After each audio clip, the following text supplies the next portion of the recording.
If you're struggling with layout and composition, the rule of third is the secret you need. The rule of third is not just for photography or for graphic designers, you need it in UX design too. So in this video, we're going to dive into the rule of third, what it says, why it is a powerful design principle or guidelines, and how you can apply it in UX design for better visual balance and user engagement. So stick around until the end of this video, as we also create a design in Figma that follows this rule, giving you hands-on demonstration of its impacts.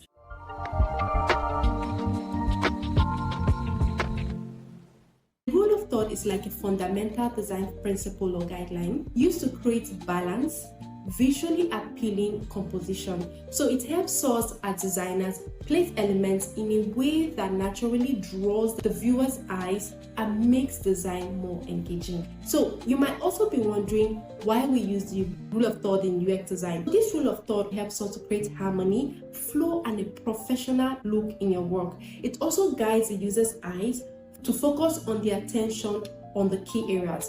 So if you look at the diagram here, this diagram shows us how our brain processes information.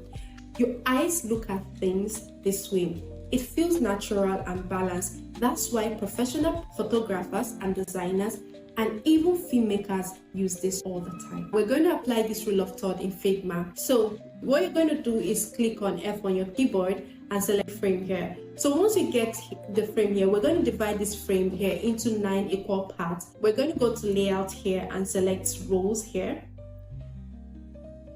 We're going to make it 3 rows, and then for the type we're going to leave it as stretch, and for the margin we're going to make it an 84.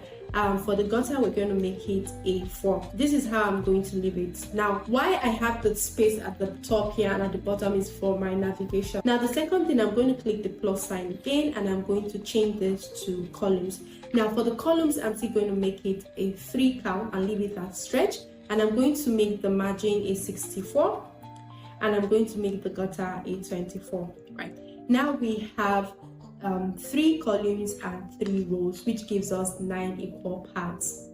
Now what we're going to try to do here is, instead of placing our image in the center here, right, what we're going to do is to place it along this lines here, or at the spot where this line, both the vertical and the horizontal line cross. These are called the power points because they naturally grab attention.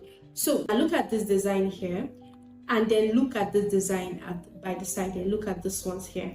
One here doesn't follow the rule of third and the other one do follow the rule of third. So let's start with this image here. You can see the way the lady's face is positioned in a way that her eyes aligns with the upper horizontal of the 3x3 grids, right?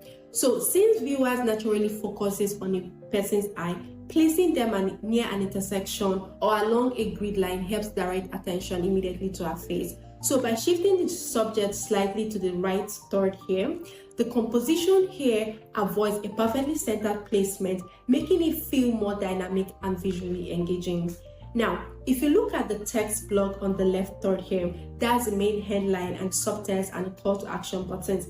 These are grouped along the left third of the grid. This off-center alignment ensures that the text does not compete directly with the image and allows negative space to balance the layout. It also makes it easy for viewers to scan the headline and call to action quickly. Users' eyes naturally start from the left, making it an effective placement for engagement. Again, if you're looking at visual hierarchy and flow here, by placing the main text in the left column like this, makes it first element people read, which follows a typical left to right scanning pattern. So even the navigation bar at the top third here is following the rule. The site logo and the navigation links that the Services Portfolio Academic and the About Us are along the top horizontal line, making them easy to spot and maintaining a clean balanced header. So if you're looking at this design generally, it places key visual and textual elements along the grid lines or intersection points, which creates a balanced, visually appealing and user-friendly composition. And that's the hallmark of the rule of third. Even big brands like Amazon use the rule of third in their design. Their homepage is structured using a 3x3 grid, which helps distribute content evenly and guide the user's attention to key elements like call to action. I hope you now understand what the rule of third is and how you can apply it in your net design. And finally, just in case you're wondering, the difference between the rule of third and the layout grid in Figma. The rule of third is a visual design principle or guidelines used to create aesthetically pleasing layout by dividing a frame into 9 equal parts with 2 equally spaced horizontal and vertical lines. So the intersection of this line, called the power points, are where key elements should be placed for better balance and visual appeal. Now, in UI UX design, the rule of thirds help in placing key contents, call to actions, or vocal elements at natural eye-attracting spots, just like the hero section that we've worked on. Now, while the layout grid in Figma are used for structural alignment, responsiveness, and spacing consistency. So the common grid setup in Figma is a 12-column grid ideal for web design and responsive layouts. 8-point grid system ensures spacing consistency. Now, how does the rule of third and the layout grid in Figma work together?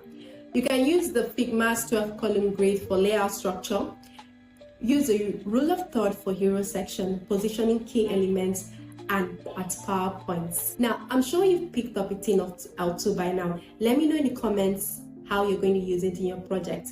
Don't forget to subscribe to LogRocket for more UX design tips and tutorials. See you in the next one.